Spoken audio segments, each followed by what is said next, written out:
لبيك اللهم لبيك لبيك لا شريك لك لبيك إن الحمد والنعمة لك والملك لا شريك لك لبيك لبيك اللهم لبيك لبيك لا شريك لك لبيك إن الحمد والنعمة لك والملك لا شريك لك لبيك لبيك اللهم لبيك لبيك لا شريك لك لبيك إن الحمد والنعمة Të dashur vëllezër, festat janë ditë të veçanta, jo se janë ditë shtesë të javës apo muajit, por për shkak të domethënieve që batin, mesazheve që përçojnë, vlerave që kultivojnë. Nuk janë rrobat dhe ushqimet ato që bëjnë dallimin në festë dhe i japin kuptim asaj, por janë vlerat dhe virtytet që e karakterizojnë atë dhe mësimet e saj. Nisur nga kjo perspektivë, festat islame, si kjo Kurban Bajrami, janë më shumë se shënime, janë më të mëdha dhe më të rëndësishme se të jenë thjesht ceremoni formale. Festat tona janë momente reflektimi, vetëdijsimi e lartësimi shpirtëror. Të respektuar vëllezër, festat në Islam kanë tipare dalluese. Ato janë gëzim, dëfrim e argëtim, por jo të atilla që të arrijnë në nivel shturje e degenerimi. Festat janë të lidhura ngushtë me adhurimin dhe përkushtimin për Allahun te bareka ve teala. Për këtë shkak, dy festat që kemi, festa e Fitr Bajramit dhe Kurban Bajramit, paraprihen me adhurime të caktuara. Fitr Bajrami paraprihet me agjerim mujor, ndërsa Kurban Bajrami paraprihet me obligimin e haxhit. Kështu mund të themi se esenca dhe thelbi i festës në Islam është gëzim dhe kënaqësi me adhurimin dhe afrimin tek Allahu. Në Kur'an, Allahu na mëson: "Kul bi fadlillah wa bi rahmetih, fa bidhalika falyafrahu huwa khayrun mimma yajma'un." Thuaj, me dhuntinë e Allahut dhe mëshirën e Tij, vetëm me këto le të gëzohen, kjo është më e mirë se ajo që grumbullojnë.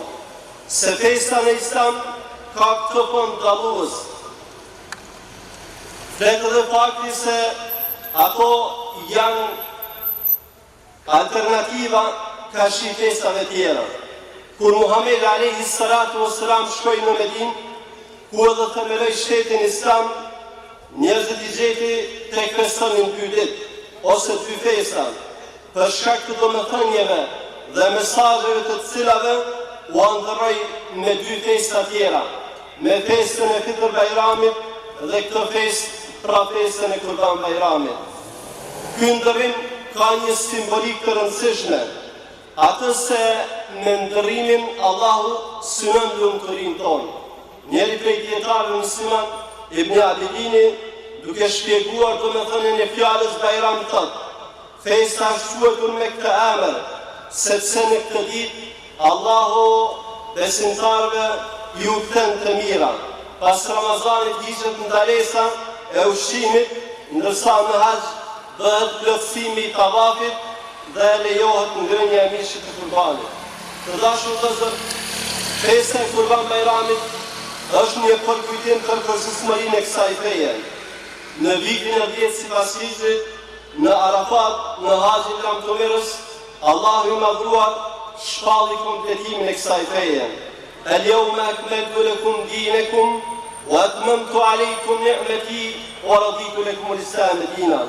Sot përsosa për ju fen tuaj, plotësova ndaj jush dhuntin time dhe zgjodha Islamin të jetë fe për ju.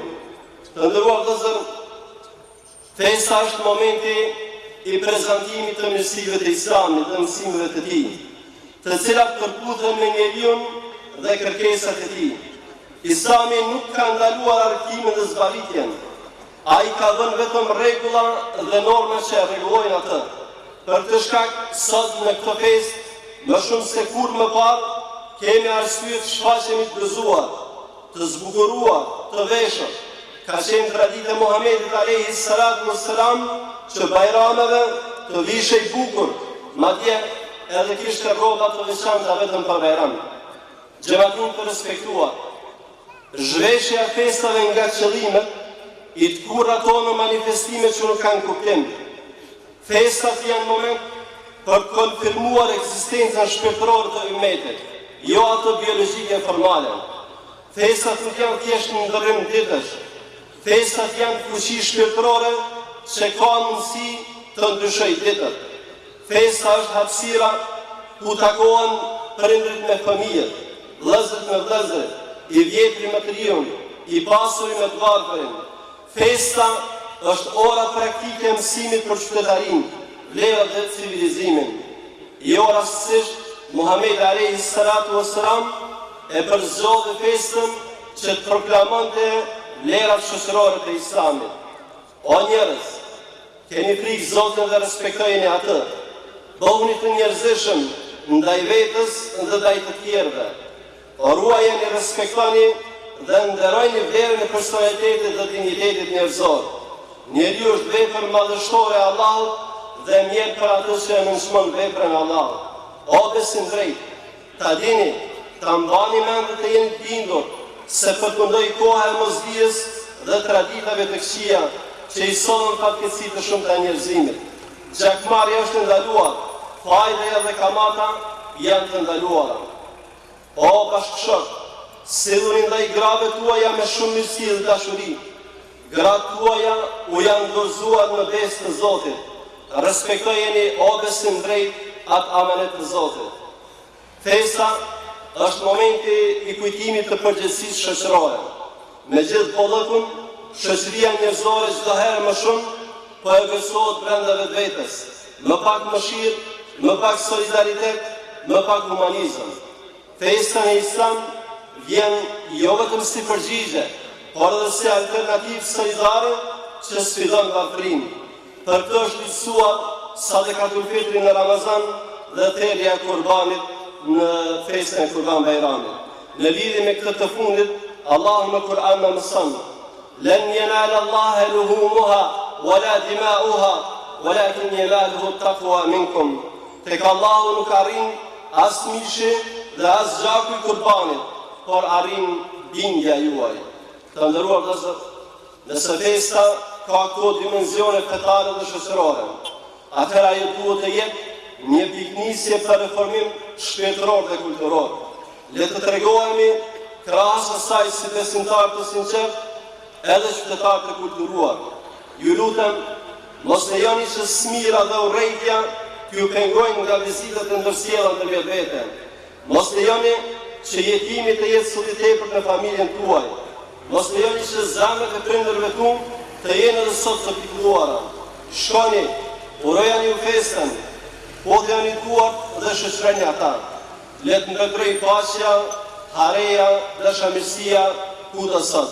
Nëse Mekka e nderuar sot jehon nga telbia, atëherë le të jehon edhe ky vend nga tekbirët. Allah